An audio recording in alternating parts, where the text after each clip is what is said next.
우리 이단에 말씀하겠습니다.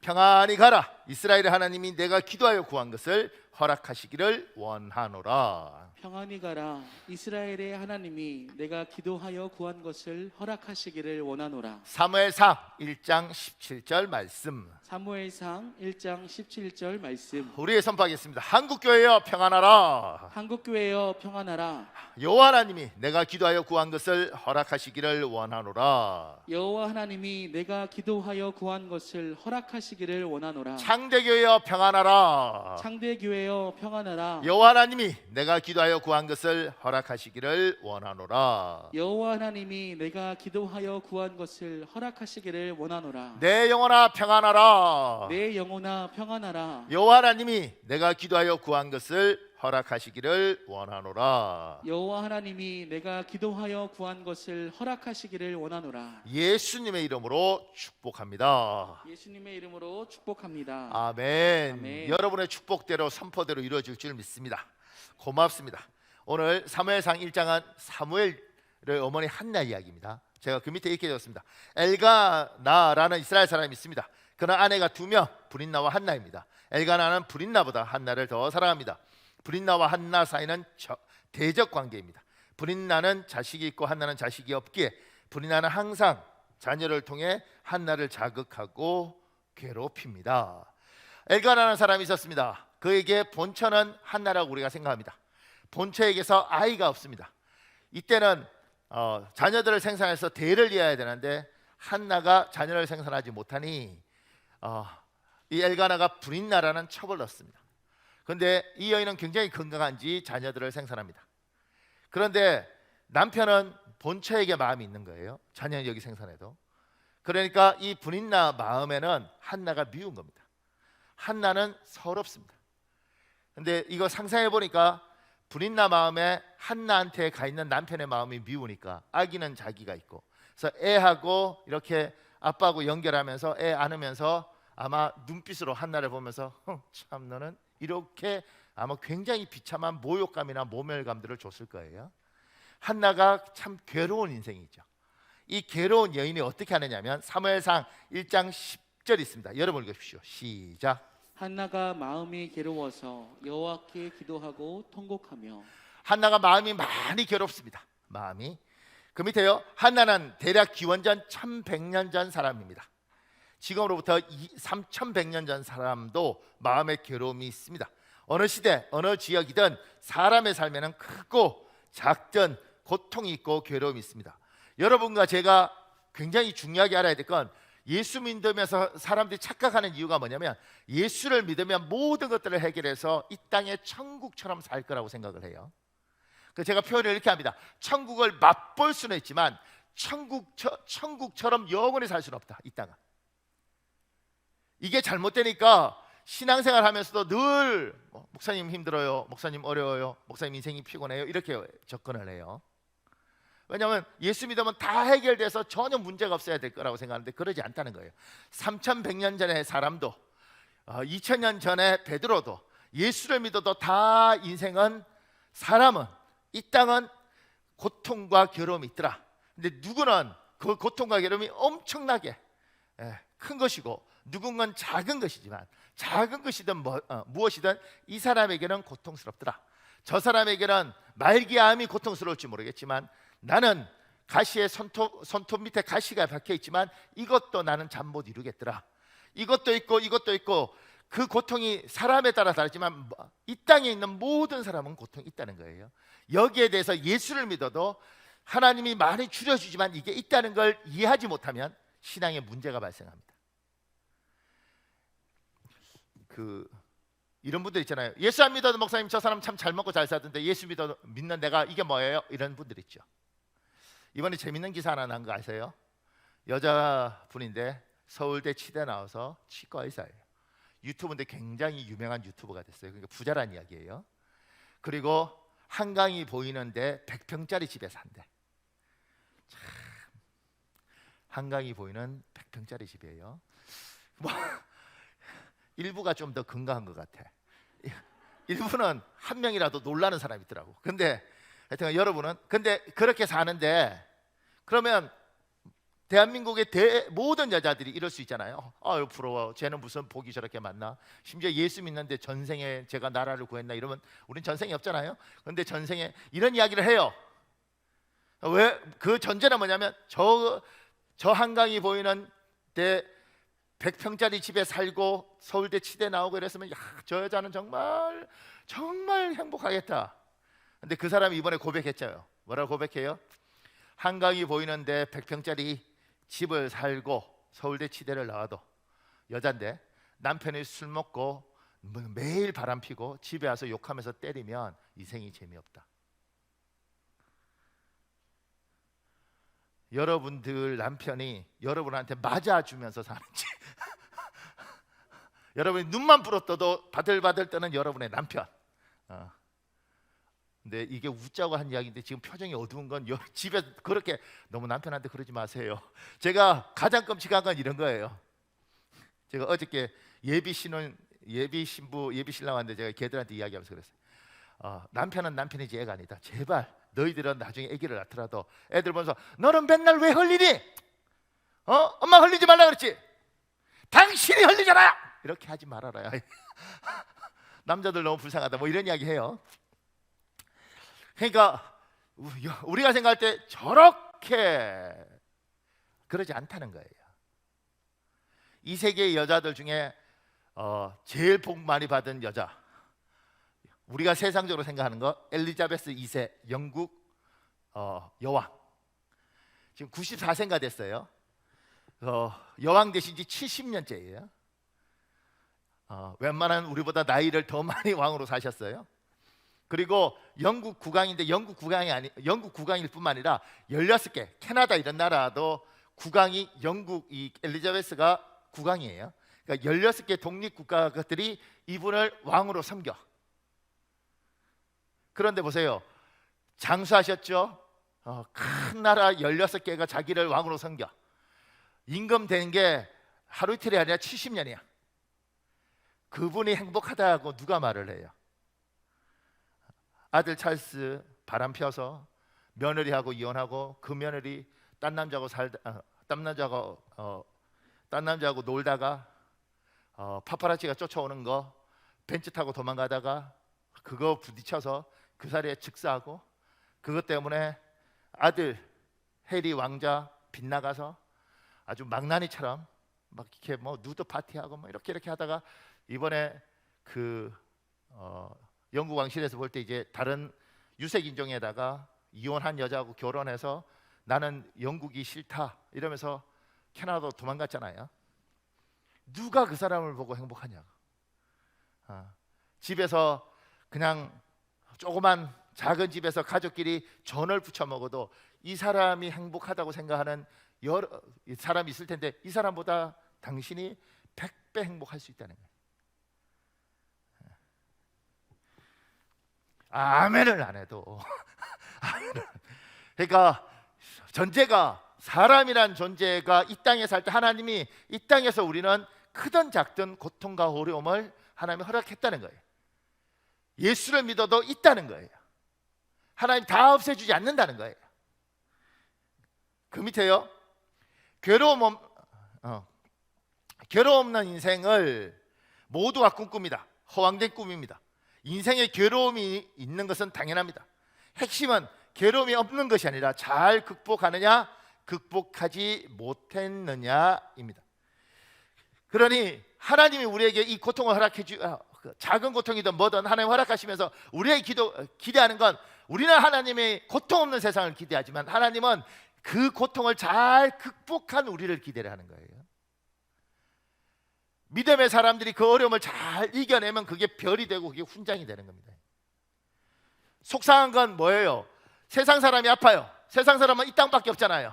그러니까 내가 아파, 나 죽으면 안 돼, 나는 벽에 똥칠할 때까지 살 거야, 억울해, 이렇게 이야기하는 게 세상 사람인데 예수 믿는 사람이 천국이 있다고 믿는 우리도 또 똑같이 죽기 싫어 이렇게 말을 해야 되는가?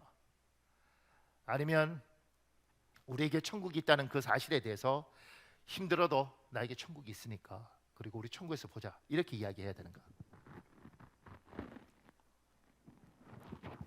제가 이런 설교할 때마다 항상 성도들 중에 눈빛이 이런 거예요. 목사님 병 들어서 늙었을 때 한번 보겠습니다. 당신은 그런지 뭐 이런 눈빛들이 있어요. 우리들은 믿음이 있으면 하나님이 우리에게 원하는 건 저 어려움을 그래도 안 믿는 사람보다는 믿는 너가 극복하는 방법이 더 예쁘고 더 지혜로워야 되고, 그리고 믿는 사람 중에서도 예수를 10년, 20년, 30년 믿어서 네가 중직이 되었으면 같은 것도 다르게 반응해야 되지 않겠냐.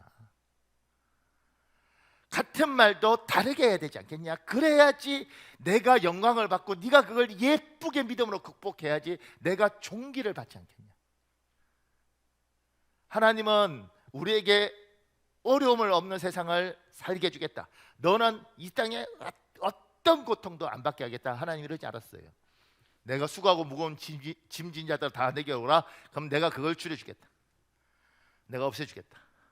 그렇지만 이 땅에 여러 가지 고통이 있는데 그걸 잘 나와 함께 극복했으면 좋겠다. 사랑하는 여러분, 여러분에게 있는 어려움들을 잘 이겨나가시길 예수 그리스도의 이름으로 축복합니다. 조금 더요. 사무엘상 1장 13절에 15절에 있습니다. 13절 15절 여러분 읽으십시오. 시작. 한나가 속으로 말하매 입술만 움직이고 음성은 들리지 아니하므로 엘리는 그가 취한 줄로 생각한지라. 한나가 대답하여 이르되 내 주여 그렇지 아니하니이다. 나는 마음이 슬픈 여자라 포도주나 독주를 마신 것이 아니요 여호와 앞에 내 심정을 통한 것뿐이오니. 3100년 전 사람도 마음이 괴로울 때 포도주나 독주를 마십니다. 술에 취하여 문제를 잊어버립니다. 문제를 해결한 것이 아니라 음주를 통해 문제를 회피한 것입니다. 아주 잠시 문제를 회피한 것입니다. 문제는 회피하는 것이 아니라 해결하는 것입니다. 하나님이 우리에게 그 문제를 도망다하지 말고 극복하기를 원하시죠. 그 밑에요. 문제 해결에서 세상 사람과 우리는 차이가 있습니다. 세상 사람은 혼자 해결합니다. 우리는 친구와 함께 해결합니다. 하나님과 우리의 관계를 아버지와 아들, 목자와 양, 주인과 종, 남편과 아내 등으로 설명합니다. 하나님과 우리의 관계를 친구라고 표현하기도 합니다. 우리는 하나님과 함께 해결합니다. 요한복음 15장 14절 15절에 있습니다. 여러분 읽으십시오. 시작. 너희는 내가 명하는 대로 행하면 곧 나의 친구라. 이제부터는 너희를 종이라 하지 아니하리니 좋은 종이는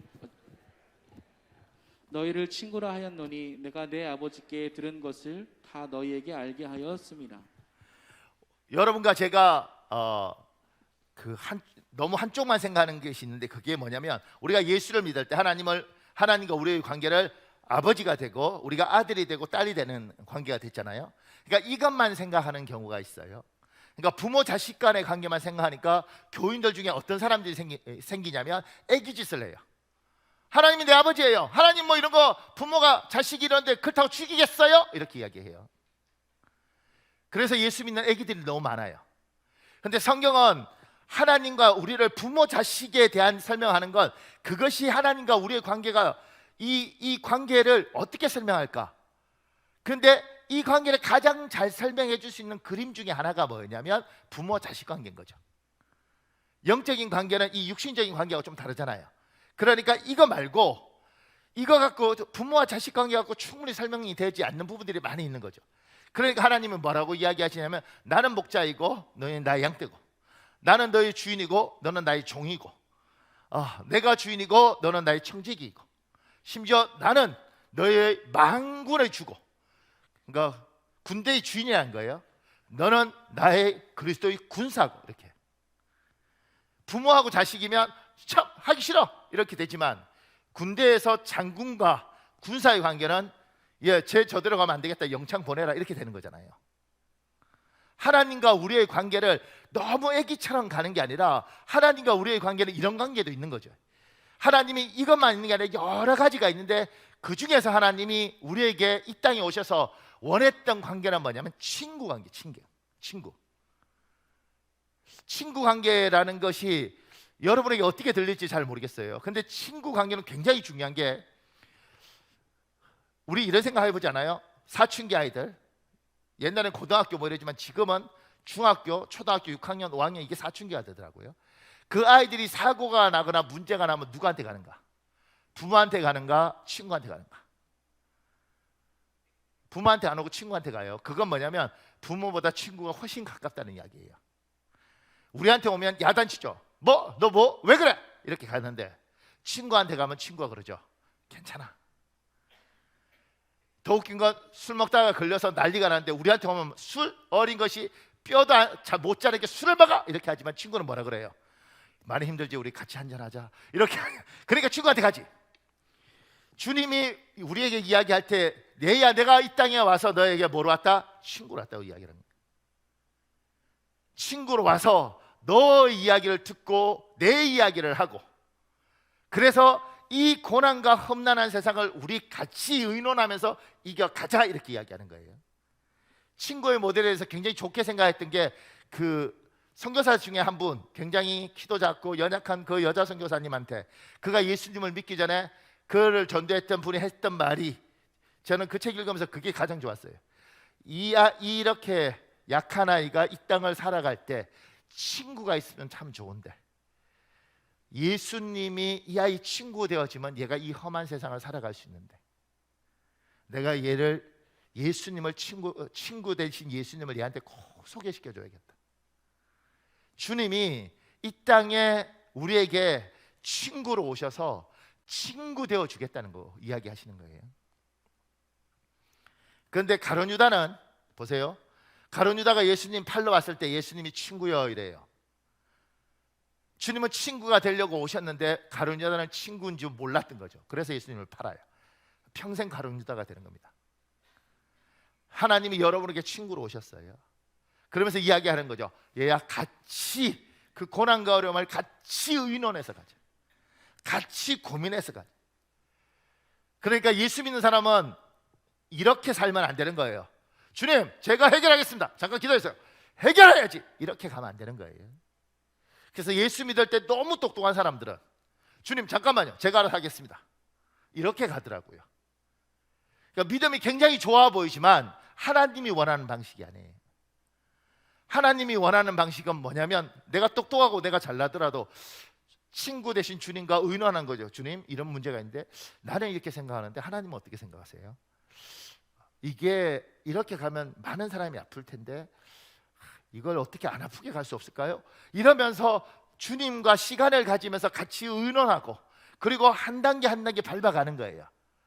이게 예수께서 우리에게 오셔서 하는 거죠. 그러니까 여러분이 여러분의 자녀들을 보고 간단하죠. 네가 그랬어? 어린 놈이 이거 내가 그냥 냅두면 안 되겠네.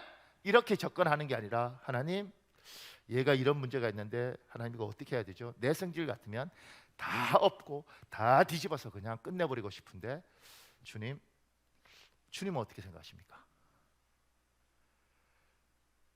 여러분과 제 인생에 주님이 오셔서 친구 되어 주겠다고 이야기한 건 이 고난을 같이 극복하자 그러고, 그 고난을 같이 극복할 때 돌겨 앞으로 이렇게 말하는 게 아니라 같이 이야기하자. 대화하고 의논하고 고민하고 이렇게 하자. 이 이야기를 주님이 하시는 거예요. 그러면서 하나님의 방법으로 같이 길들을 가는 거, 이게 하나님이 여러분에게 오셨던 이유입니다. 그러니까 지금도, 오늘부터라도 결단하셔야 되는 거죠. 여러 가지 자녀 문제든 인생 문제든 앞의 문제든 우리는 습관이래요. 주님, 어떻게 원하십니까? 돌겨 앞으로 할까요? 주님이 돌겨 앞으로 하면 제가 돌겨하겠습니다. 주님이 쓰라고 하시면 제가 쓰겠습니다. 우리는 이렇게 배우는 거잖아요. 근데 그것 말고 주님, 나는 이게 좋은데 주님은 어떻게 생각하세요? 주님, 저는 사실 이러고 싶은데 하나님 어떻게 생각하세요? 그리고 저분이 당장 대답하지 않더라도 그 고민을 같이 고민하면서 사는 거예요. 이렇게 나 혼자 고민하는 게 아니고 같이 늘 하나님을 생각하고, 하나님 이거 어떻게 해요? 이렇게 그러면서 우리에게 있는 문제를 하나씩 극복하면, 제가 부모가 돼서 놀라운 건 뭐냐면 이렇게 극복한 걸 어느 날 자식이, 어릴 때는 모르겠는데 자식이 크니까 이야기를 하게 되더라고요. 아빠는 사실 그때 아빠도 많이 무서웠는데 기도하고 이러면서 하나님이 이런 마음도 주시고 그래서 이렇게 했는데 이게 생각보다 일이 이렇게 잘 풀리더라. 나는 너도 그렇게 한번 해봤으면 좋겠다. 이게 훈장이 되고 별이 되고 어느 날 이 아이가 날 보면서 야, 우리 아버지는 저렇게 해도 풀어갔네. 그러면 나도. 조금 더요. 그 밑에요. 한나는 문제를 회피하지 않고 해결하려고 합니다. 한나가 문제 해결을 위하여 선택한 방법은 기도입니다. 사무엘상 1장 10절, 15절, 16절 있습니다. 여러분 읽으십시오. 시작. 한나가 마음이 괴로워서 여호와께 기도하고 통곡하며 한나가 대답하여 이르되 내 주여 그렇지 아니하나이다. 나는 마음이 슬픈 여자라. 포도주나 독주를 마신 것이 아니요 여호와 앞에 내 심정을 통한 것뿐이오니 당신의 여종을 악한 여자로 여기지 마옵소서. 내가 지금까지 말한 것은 나의 원통함과 격분됨이 많기 때문이니이다 하는지라. 그 밑에요. 기도 시간에 나의 깊은 속마음, 감정을 억누른 것은 잘못된 것입니다. 기도는 하나님 앞에 자기 심정을 토로하는 것입니다. 자기의 원통함과 격분됨을 하나님 앞에 쏟아놓는 것입니다. 기도에 대한 기본 개념은 하나님 앞에 내 감정을, 여러분과 저는 하나님 앞에 내 감정을 눌러놓고 하나님과 자꾸 대화하려고 그래요. 대화 이전에 하나님 앞에 이걸 꺼내놓는 게 우선이에요.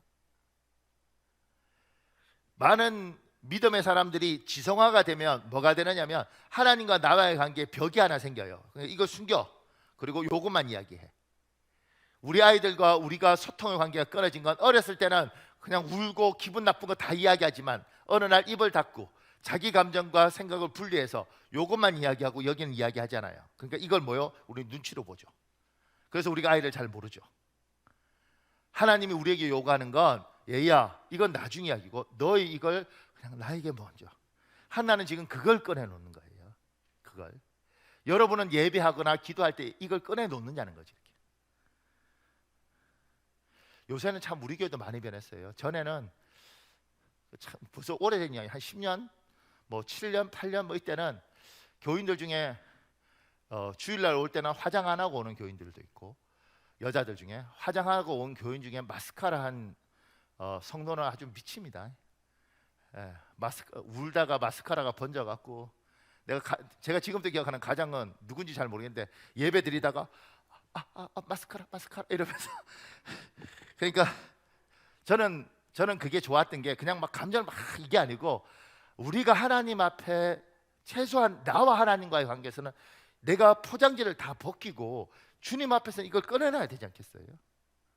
수고하고 무거운 짐진 자들아 다 내게로 오라 이러는데 딱 숨겨두고 잠깐만 요까지만 이야기하시죠. 요까지만. 요건 건드리지 마시고.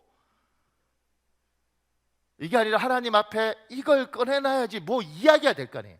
사람 앞에 꺼내놓으래? 목사 앞에 꺼내놓으래? 하나님 앞에 하나님하고 이렇게 해야지 그게 예배이고 그게 기도이고 그러지. 저분 앞에서 내가 내 거 다 지키면서 잠깐 건드리지 마시고요. 요것만 해결해 주시면 되죠. 제가 우리 서로 간에 이렇게 너무 건드리시는 거 아니에요. 이렇게 가는 게 이게 어떻게 하나님과 우리의 관계가 되냐고.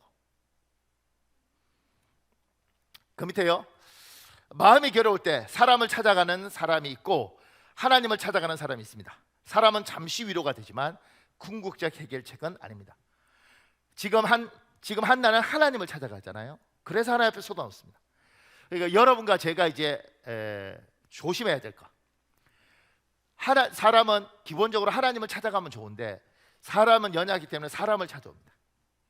목사를 찾아오기도 하고 교회에서 이렇게 내가 이야기하면 좋은 분들 찾아오기도 하고 굉장히 좋은 거죠. 그러면 이 사람은 반드시 뭘 해야 되냐면 찾아온 이 사람을 나는 임시방편이잖아요. 사람이 뭘 해결해줘요? 사람은 임시방편이니까 이 사람하고 대화하고 밥도 사주지 위로하지만 궁극적으로는 뭘 해야 되냐면 이 사람을 어떻게 예수님을 소개시켜 줄까? 어떻게 하나님과의 관계를 맺게 해줄까? 이게 우선이에요. 그런데 제가 이렇게 보다 보면 이 조직이잖아요. 목사님들 세계 속에서도 어려움을 갖고 오면 이 사람과 나와의 관계 속에서 이 사람을 하나님과 소개시켜 주는 게 아니라 이 사람을 내 사람으로 만드는 경우도 많아요. 이 사람이 뭐예요? 사람이 종이 돼요. 사람.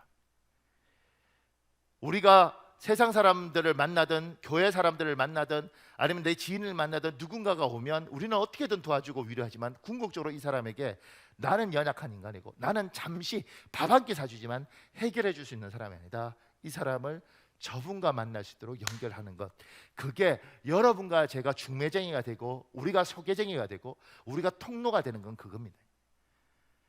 그걸 하지 않고 여기 나에게 딱 머물게 하면 이 사람이 결국은 죽습니다. 내 사람은 될 수 있어도. 믿지 않는 사람이 오면 예수를 만나게 해주고, 믿음 연약한 사람이 오면 하나님 앞에 기도하고 예배하도록 해주고, 믿음 좋은 사람이 와서 흔들리고 있으면 용기 주면서 하나님 앞에 소개시키는 게 여러분과 제가 할 일이라는 거예요. 그러니까 목사가 되면 가장 큰 유혹이 뭐냐면 이 사람을 내 사람으로 만드는 거. 내하고 이야기하고 내가 축복해주고 내가 다 해결해주면 이 사람은 나만 봐요. 결국은 죽습니다. 그 밑에요. 한나는 기도 시간에 통곡합니다. 하나님이 찾고 있는 예배 중 하나가 상하고 통회하는 마음입니다. 시편 51편 17절에 있습니다. 여러분 읽으십시오. 시작. 하나님께서 구하시는 제사는 상한 심령이라. 하나님이여 상하고 통회하는 마음을 주께서 멸시하지 아니하시리이다. 이 말씀이 중요한 건 어떤 사람들이 이렇게 해요. 목사님, 내 이 엉망진창인 마음을 가지고 어떻게 하나님께 가겠습니까? 내가 이걸 좀 정리 잘하고 내가 좋은 심정 상태로 하나님께 오겠습니다. 이렇게 이야기를 해요. 그러니까 착한 사람인 거예요. 착한 사람. 근데 하나님의 방법을 모르는 거죠. 하나님은 내가 알아서 정리하고 하나님 앞에 오는 게 아니고 상하고 찢겨진 마음을 가지고 하나님 앞에 와서 이걸 하나님께 드리는 게, 이게 예배고 이게 제사라는 거예요. 하나님 이거 찾는다는 거예요. 그래서 얘야, 나와 같이 정리하자. 내가 정리해 줄게. 하나님은 그걸 원하는 거예요. 근데 제가 보면 너무너무 힘들 때 저 사람이 하나님을 만나고 저 사람이 하나님 앞에 달려와야 될 텐데 만나보면 목사님, 제가 지금 예배 나갈 수 없습니다. 저는 지금 엉망진창입니다. 제가 나름대로 신변이 정리되면 하나님께 오겠습니다. 이렇게 이야기를 하는 거예요. 인간적으로는 참 귀한 마음이지만 하나님의 방법은 그게 아니라고. 하나님은 네가 네 인생을 정리할 정도면 하나님 뭐 필요 있겠어요. 하나님 앞에 와서 하나님과 같이 정리하는 거예요. 하나님 앞에 내 이 상한 마음을 꺼내놓고 정리를 누가 시키냐면 저분이 시키는 거예요. 김소진이라는 사람이 쓴 글이 있습니다. 김동 목사님 좀 읽어줄래요? 이제 그녀는 40대 후반의 권사님이 되었다. 사실 돌아보면 그녀의 삶은 참 고단했다. 시간적으로나 경제적으로나 여유가 없는 부분도 그랬지만 무엇보다 남편과 시어머니를 통해 받는 어려움이 가장 컸다. 엮이는 가정에서 자란 남편과 시어머니는 신혼 초부터 내내 그녀의 일거수일투족을 감시하며 지적하고 비난의 말을 거침없이 해댔다. 이 같은 일이 계속되다 보니 권사님은 도저히 함께 살 수가 없었다. 결국 이혼 직전까지 이르렀다. 남편과 이혼하러 법원에 가는 길이었다. 우리 마지막으로 기도원에 들려서 각자 기도를 하고 갑시다. 아내가 이렇게 제안했다. 이들 부부는 기도원에서 만난 인연이 있었기에 마지막 끝을 낼 때도 기도원에서 마무리하자는 심경이었다. 권사님은 하나님께 통곡하며 처절하게 하소연하였다. 기도를 마친 후에 이 부부는 주님이 어떤 특별한 은혜를 주셨는지 법원으로 가는 것이 아니라 집으로 갔다. 그리고 친분 있는 목사님을 초청해 예배를 드리고 말씀을 듣고 나서 이혼의 생각을 물리치게 되었다. 그러나 권사님은 남편과 시어머니를 보면 여전히 화가 났다. 특히 아들을 잘 키우지 못한 시어머니에게 분노가 치밀었다. 집안에 한바탕 소란이 벌어지는 날이면 권사님은 기도원을 찾아가거나 차 안에서 실컷 울며 하나님께 모자를 일러 바쳤다. 욕도 나왔다. 자기는 잘하고 있는데 저들이 문제라고 생각하니 억울해서 눈물만 계속 나왔다. 그날도 그랬다. 기도굴에서 펑펑 울며 그들의 소행을 일러 바치고 주님 너무 억울해요. 엉엉엉. 기도를 다 끝내고 잠잠히 있는데 조용한 주님의 음성이 들렸다. 난 내가 좋다. 네, 뭐라고요? 욕도 하며 추잡한 기도를 한 자기를 좋다 하신다니 믿기지가 않았다. 왜 내가 좋아요? 욕까지 하는데요. 라고 반문했다. 그러자 하나님이 마치 자기를 따뜻히 사랑했던 친정아버지로 느껴지는 게 아닌가. 그저 공정하고 두려워 떨어야 하는 신이라기보다는 친아버지같이 아주 친밀한 분이라는 생각이 들었다. 하나님 아버지가 정말 나를 사랑하시는구나, 내 편이시구나 라는 확신을 들며 마음이 너무 편안해졌다. 지난 사이에는 비밀이 없어 어떤 이야기를 다 나눌 수 있다. 권사님은 하나님과 점점 더 친밀해졌다. 소설의 대상이 확대되어 교회에서나 일에서나 부딪히는 사람들을 기도로 다 일러 바쳤다. 권사님은 당당히 주님 앞에 나아갈 수 있었다. 왜냐하면 마음 중심을 보시는 하나님이심을 알기에 선한 의도로 권사님이 행했음을 아실 것이라 생각했기 때문이다. 그리고 토설을 했던 대상들에게는 왠지 미안한 마음이 들어 더 잘해주게 되었다. 기도할 때는 믿고 억울했던 감정들을 다 털어놓고 적나라하게는 일러 바쳤지만 기도한 후에는 그런 감정들이 다 처리되어 마음이 후련해져서 다시 잘 대해줄 마음이 된 것이다. 하지만 한 번 내에 되는 훈련이 어디 있겠는가. 계속되는 시어머니와 남편의 폭언과 무시함 때문에 다시 견딜 수 없는 지경에 이르렀다. 차를 몰고 가면서 권사님은 슬픔과 분노에 쌓여 하나님께 따졌다. 하나님, 왜 저를 이런 집으로 시집 오게 하셨어요? 이번에도 주님의 음성이 들려왔다. 내가 사랑하는 딸 누구누구를, 내가 사랑하는 아들 누구누구에게 내가 필요했단다. 권사님은 정신이 번쩍 들었다. 하나님이 그들을 사랑하셔서 이 가정에 자기를 보낸 이유를 알게 되었다. 그때까지 권사님은 이기적인 사랑을 했지 진정한 하나님의 사랑으로 사랑하지 못했음을 깨닫게 되었다. 친정 아버지로부터 사랑을 받기만 했던 자기로서는 그들을 사랑할 수 없었다. 자기는 의롭다고 생각했는데 그게 아니었다. 진실로 회개가 나왔다.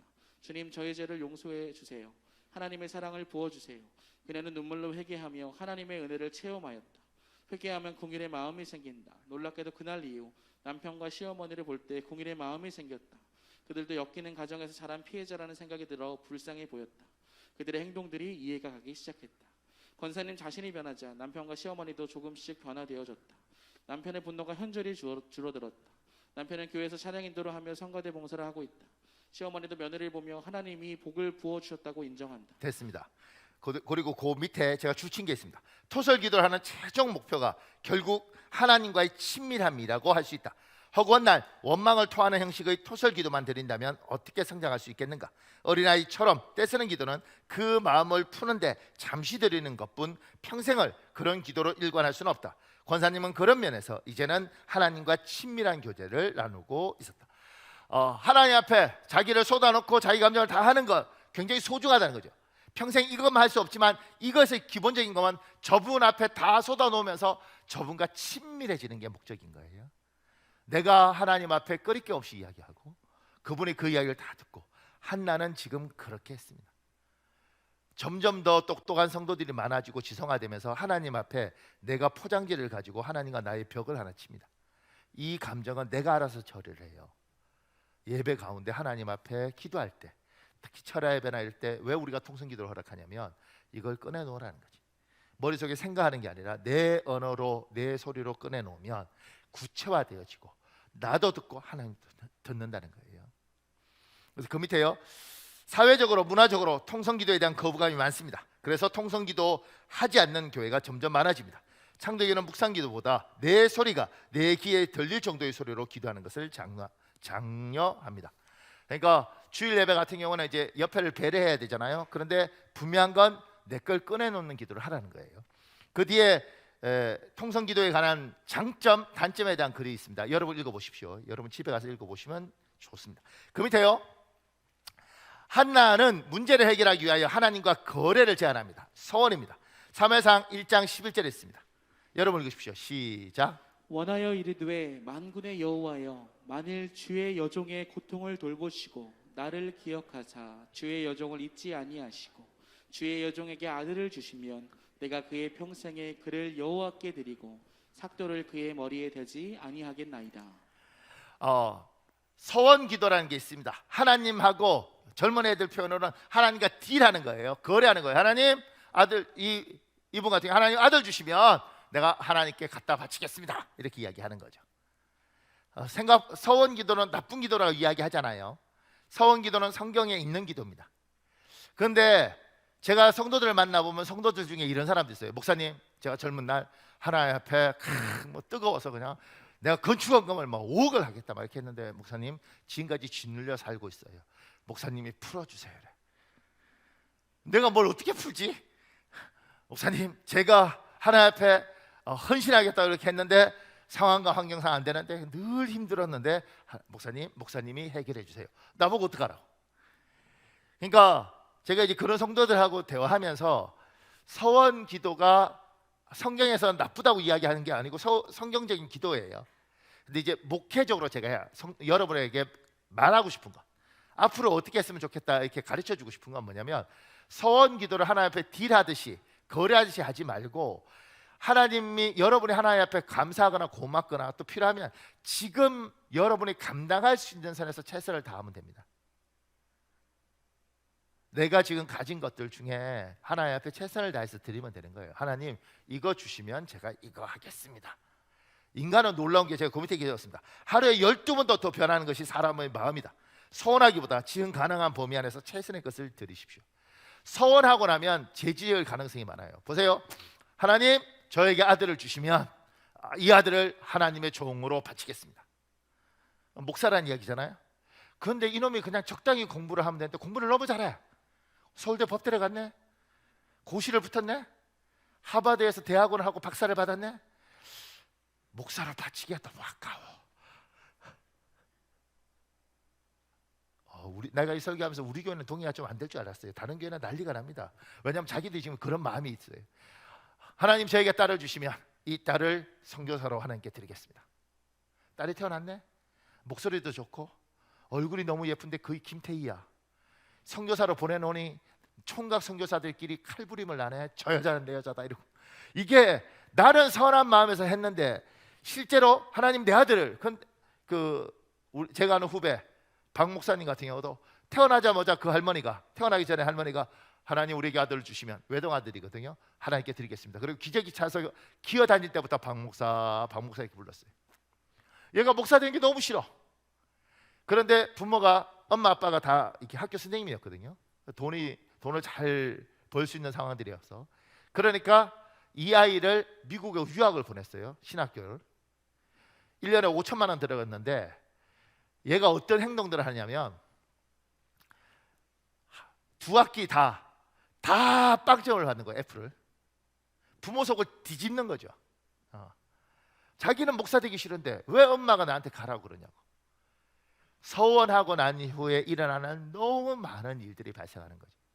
그러니까 이렇게 말씀드리고 싶은 거예요. 서원하지 말고 하나님 앞에 여러분이 지금 드릴 수 있는 것에 최선을 드려라. 그리고 혹여 너무 큰 복을 받았으면, 내가 하나님 앞에 기도했던 것보다 너무 많은 복을 받아서 내가 이를테면 뭐 판사도 되고 검사도 됐다. 그러면 당신 혼자 잘 먹고 잘 살지 말고 인생에서 1년이든 2년이든 무료 변호사로 살기도 하고, 의사가 되었으면 너무너무 감사하면 그 1년이고 2년이고 아프리카에서 자원봉사를 하든 하나님이 당신에게 너무너무 많은 걸 주셨으면 그 감사한 걸 하나님 앞에 그 시간을 드리고 지금 있는 가장 좋은 걸 드리면 좋은데, 서원을 하면 죄 짓는 경우가 너무 많더라. 뵙고 나면 사람 마음이라는 게 참 희한해서 그때는 다급해서 그랬는데 지키지 못하고 평생 눌려 사는 경우도 많더라. 그러니 지금 하나님 저에게 복 주시면 제가 참 너무너무 좋겠는데 지금 제가 할 수 있는 게 이거니까 최선을 다해서 이거 드리겠습니다. 그리고 하나님 복 주시면 제가 하나님 반드시 하나님 앞에 이 고마움을 기억하겠습니다. 그리고 그때 하나님 복 주시면 또 하면 되는 거지. 그러니까 목회적인 관점에서 가르치는 거예요. 신학적으로는 서원이 아무 문제가 없습니다. 그런데 성도들이 너무 많이 힘들어하더라고요. 더 웃긴 건요, 하나님 1억만 주시면 제가, 근데 1억을 하나님 주셨는데 가보니까 1억이 얼마 안 돼.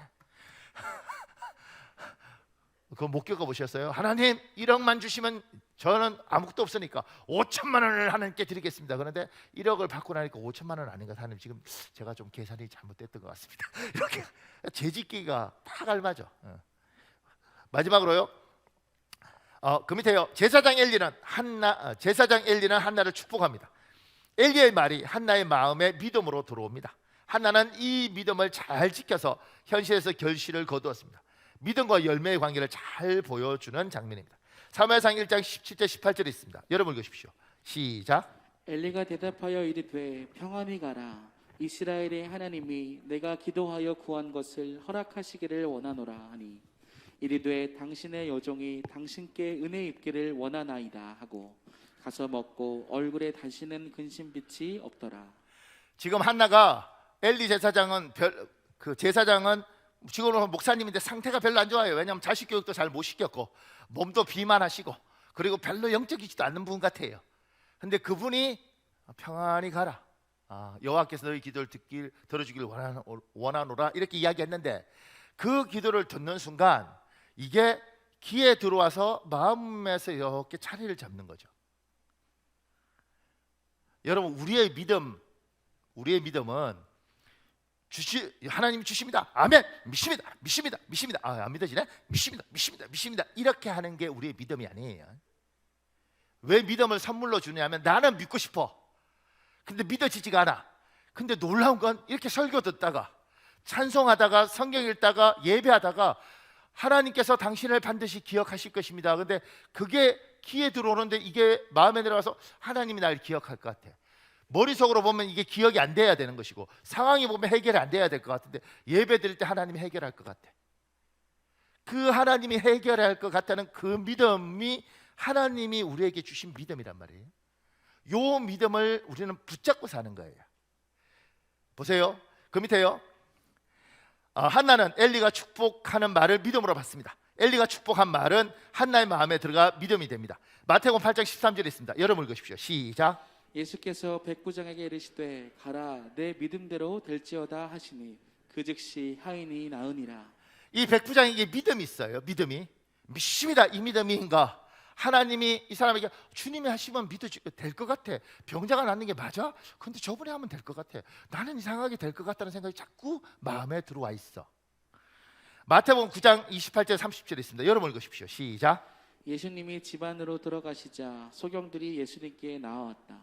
예수님이 그들에게 너희는 내가 이 일을 할 수 있으리라고 믿느냐 하고 물으시자 그들은 예 주님 우리가 믿습니다 하고 대답하였다. 그때 예수님이 그들의 눈을 만지시며 너희 믿음대로 되어라 하셨다. 그러자 소경들은 눈을 떴다. 예수님은 그들에게 아무에게도 말하지 말라고 단단히 주의시켰다. 사람이 장님의 눈을 뜨게 하는 게 말이 되는가? 말 안 되죠. 이 사람들도 말이 안 돼. 근데 저분이 하면 될 것 같아. 착각 같다고 생각되지만 마음에 될 것 같아. 주님은 뭐라 그래요? 너 안에 있는 그 믿음대로 되라고 이야기하는 거예요. 너 생각을 이야기하는 게 아니라 너 믿어지지? 그 믿음대로 되어라 이렇게 이야기하는 거예요.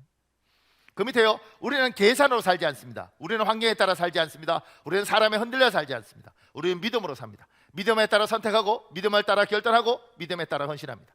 하박국서 2장 4절에 있습니다. 여러분 읽으십시오. 시작. 보라 그의 마음은 교만하며 그 속에는 정직하지 못하나 의인은 그의 믿음으로 말미암아 살리라. 의인은 믿음으로 말미암아 살리라. 이 하박국 2장 4절 말씀이 신약에는 믿음으로 구원받는다고 다 해석이 돼요.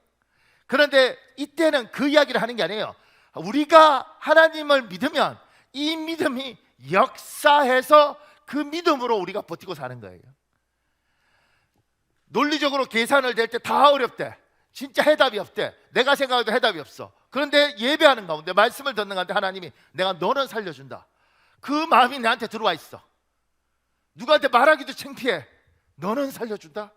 근데 내한테 그 믿음이 있어. 하나님이 나는 살려줄 것 같아. 하나님이 나는 풀어줄 것 같아. 하나님이 얘야 내가 너의 아들은 내가 책임진다. 내가 하는 거 보니까 내 아들이 해답이 없어. 그런데 하나님 책임져 준대. 현실은 해답이 없는데 내 마음속에 하나님이 그걸 주셨어. 내가 믿습니다. 해결해 주시기 이게 아니라 말씀을 듣는 가운데 찬송을 하는 가운데 기도를 하는 가운데 예배를 하는 가운데 어느 게 이게 들어왔어요.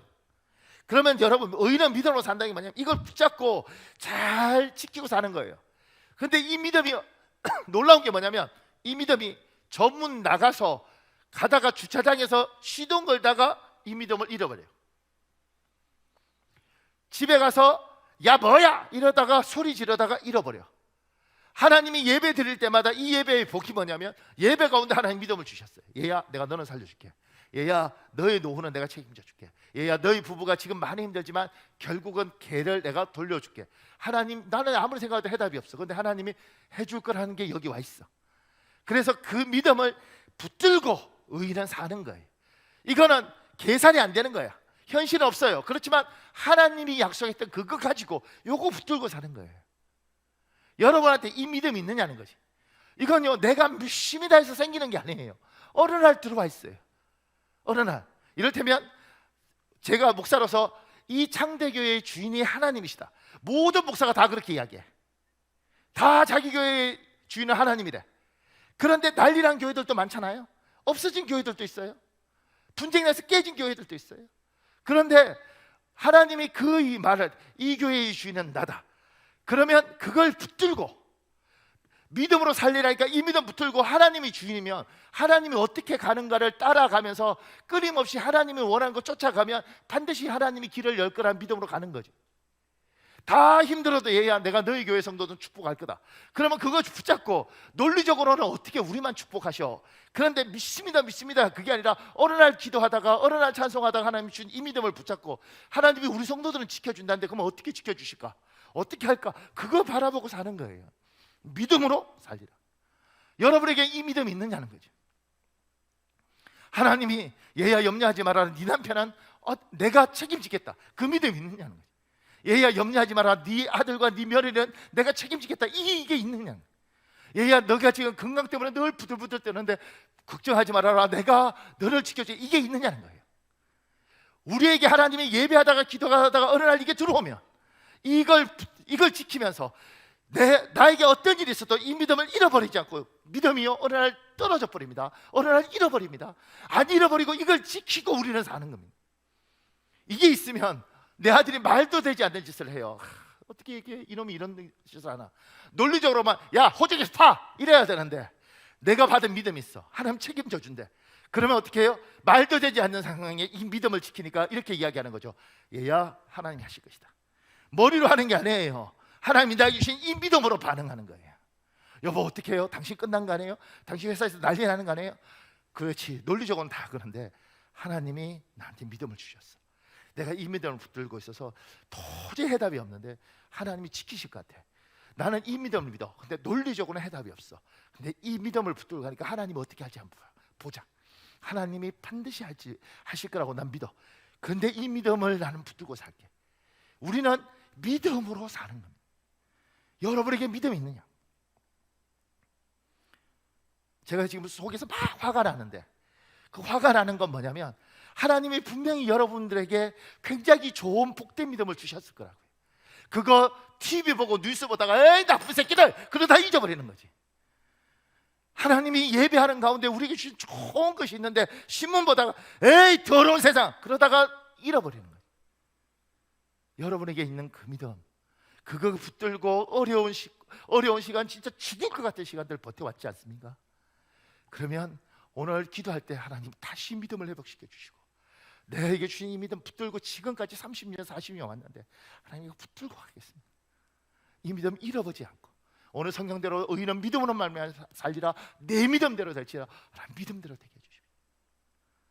이 시간에 우리 주여 한번 간절히 부르고요, 우리 한 7분 기도할 수 있습니다. 7분. 이 시간에 간절히 기도할 때 하나님이 여러분에게 복된 믿음 허락하시고 여러분의 기도대로 되어질 줄 믿습니다. 주여 아버지 도와주시고